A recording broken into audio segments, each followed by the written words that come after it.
That's yes. Good evening, ladies and gentlemen. Welcome to this evening's semi-final debate. My name is Chris Sardi, and I'm the chairman of this debate. The timekeeper is Jack Green-Harley. This debate will be judged by a panel of three adjudicators who are Mr. Hovey, Ms. Hale, and Mr. Baker. The topic of this debate is that the defence is too remote. The affirmative team, seated to my right, is from Ross Schroeder College, and the negative team, seated to my left, is from Adelaide High. The speaking time of this debate is 8 minutes.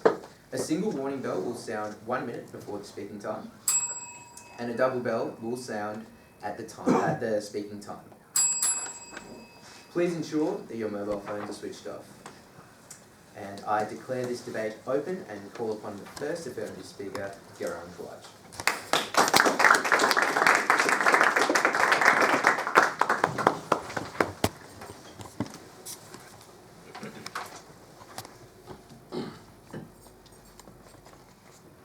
Good evening, ladies, gentlemen, and chairman. The topic for our debate this evening is that the defence is too remote. For those hearing these words for the first time, please allow me to contextualise and then define the subject matter, in the hope of creating a clear understanding and playing field between us and our opposition from Adelaide High. Contextually, ladies and gentlemen, tonight's topic is based on the recent climate change protest in Queensland, where on August 6th, some members of 72 of the Extinction Rebellion group, who are a global environmental activist group, blocked a major intersection in the city's CBD. Specific to this issue is lead activist Emma Dorge, who was forcibly detained and arrested by the police for her part in the protest. According to the Brisbane Times, the protesters were arrested for violating police directions, obstructing traffic, protesting past the allocated time frame, and breaching the peace. 23-year-old Emma Dorge, along with the other members arrested, have said they will defend themselves in the court employing the rarely used extraordinary emergency defence to justify their actions, and they have currently pleaded not guilty. With this scenario in mind, ladies and gentlemen, we define the words of tonight's topic as the defence being Emma Dorge and the others using what is actually stated by the law as a sudden or extraordinary emergency defence, which, according to many government websites, fits under Queensland's Criminal Code of 1988 to support their non-guilty plea. To define too remote as this method of defence being an unlikely and improbable way to go about advocating for climate change. Tonight, I'll firstly be arguing quite simply that from a purely legal standpoint, the defence is far too remote and is not at all likely to hold any merit within an Australian court of law. My second point is that the actions undertaken by the protesters has no link to what most reasonable people would define as an emergency. And finally, I will discuss that the Australian public are already well aware of climate change and that protesting in this manner is both ineffective and counterproductive. Our second speaker, Liam, will argue of the popular opinion of a reasonable citizen, along with both Liberal and Labor parties, do not support the actions of the protesters. He will also challenge the protesters to consider the consequences of their successful plea, and will explain that the defence should be used for cases of a far more sudden nature. Christie, our third speaker, will rebut the opposition and summarise our team cases. Now, Ladies and gentlemen, on to my points. Like many of you in this room, we, the affirmative team, are supporters of climate change and making our planet healthier. However, we do not support the law-breaking efforts of Emma Dortch and her fellow protesters as a way of creating change, and unfortunately for them, neither will the court of law. The sudden or emergency law states that in order to use this defence, the conduct must first and foremost be sudden. The notion of climate change was officially introduced to the world by Dr. James Hansen in 1988, and since then has been addressed by countless people across the globe and across various mediums. Adelaide criminal lawyer David Russo has said that as sad as the state of matter is, there is nothing sudden about climate change. So using this defence will prove ineffective.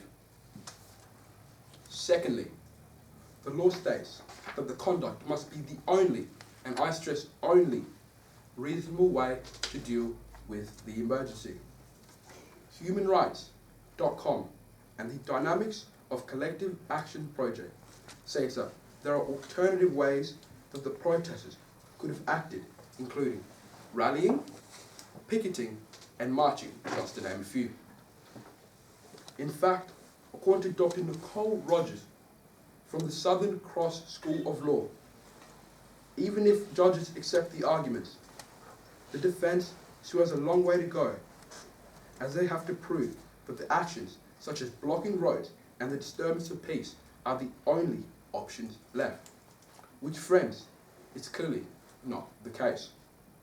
Finally, I would like to state that the law says in subsection 3 that such defence only applies in the case of murders.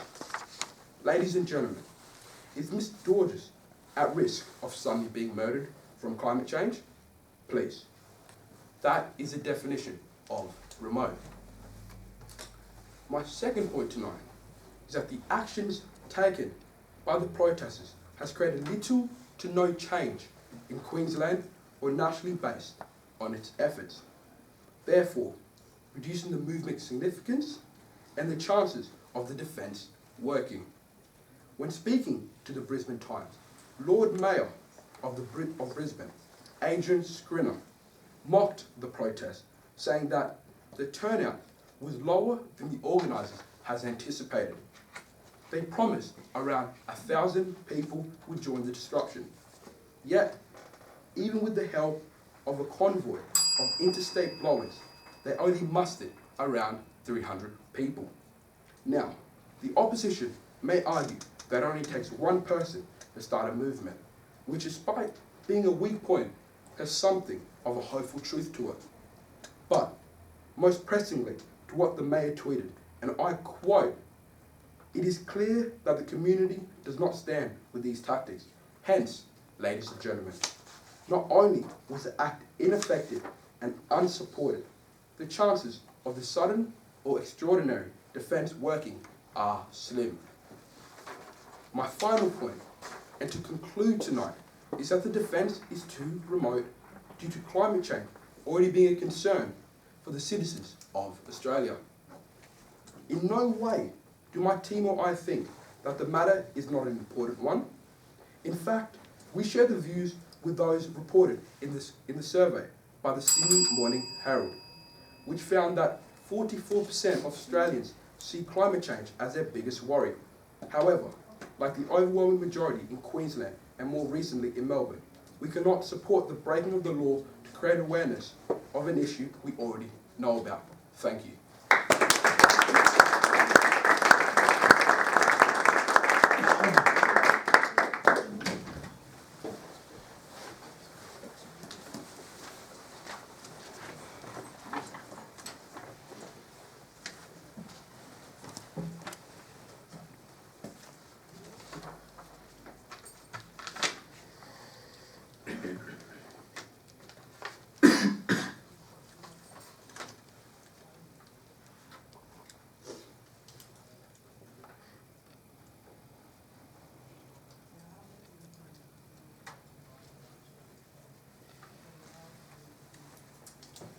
I call upon the first negative speaker, Evan Menzies.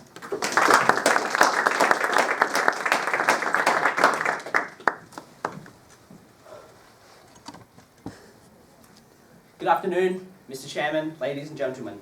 The topic for our debate is that the defence is too remote. As the negative team, we indubitably know that the defence is not even close to too remote. We agree with the definition given by the affirmative team. First off, I'd like to point out some flaws in the opposition's arguments.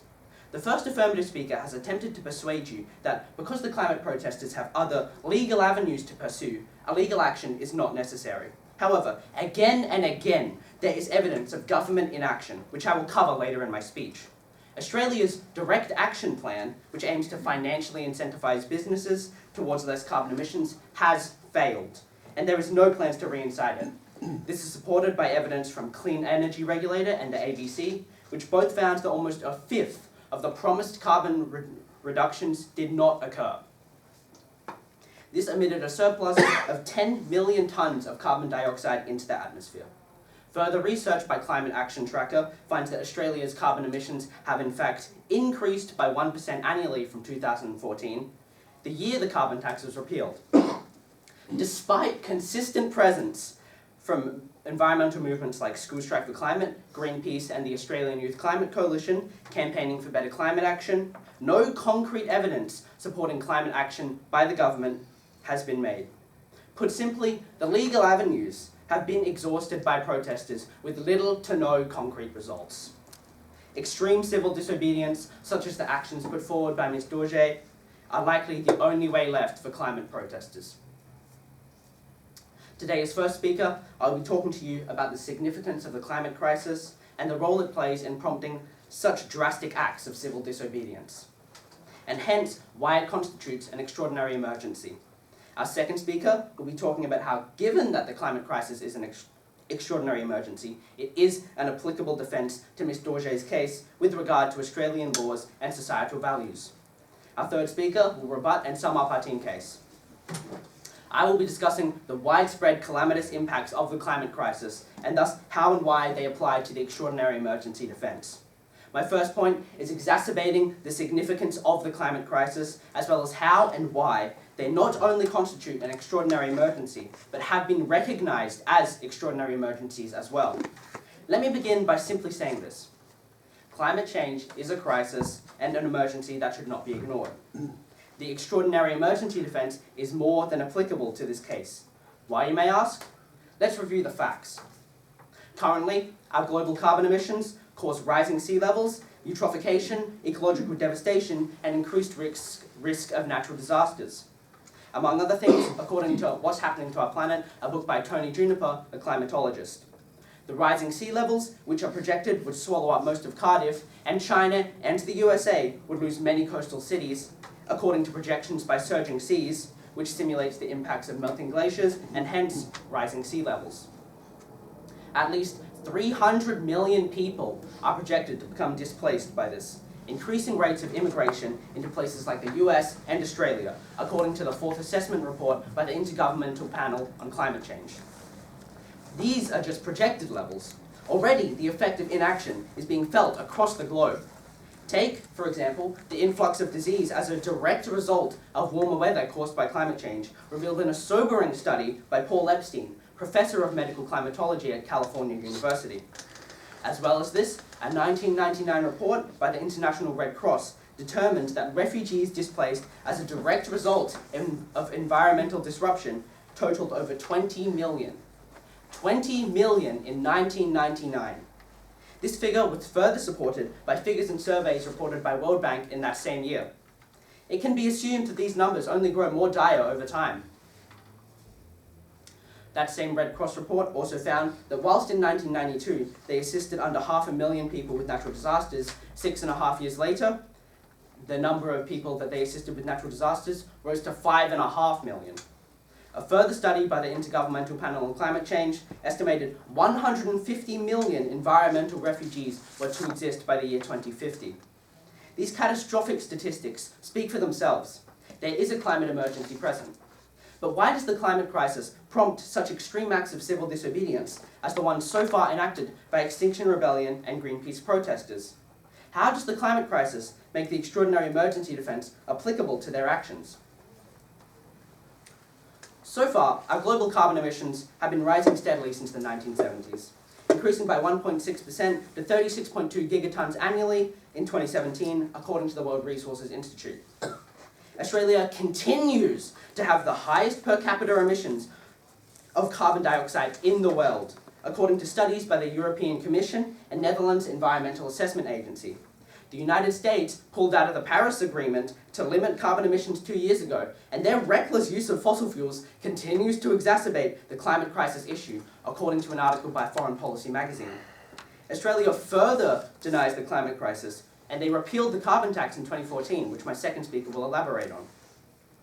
The environmental movement Greenpeace has been around for 50 years, campaigning, flyering, and raising awareness by the book, exhausting all legal avenues, according to the Greenpeace website.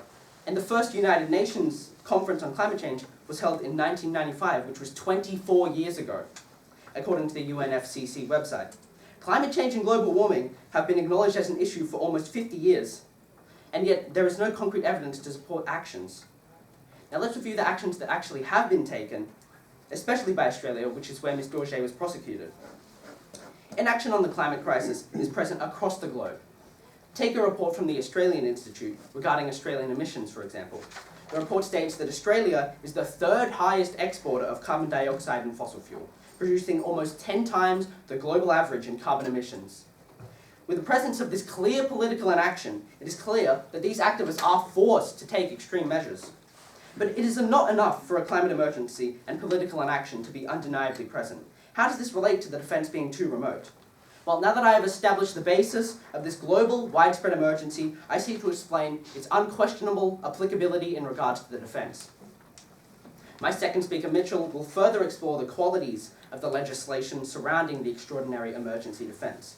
However, what should be noted regarding this defence, as set out by the 1958 Crimes Act in Section 9A1, is the following. A person is not guilty of a relevant offence in respect of conduct carried out by him or her in response to circumstances of sudden or extraordinary emergency.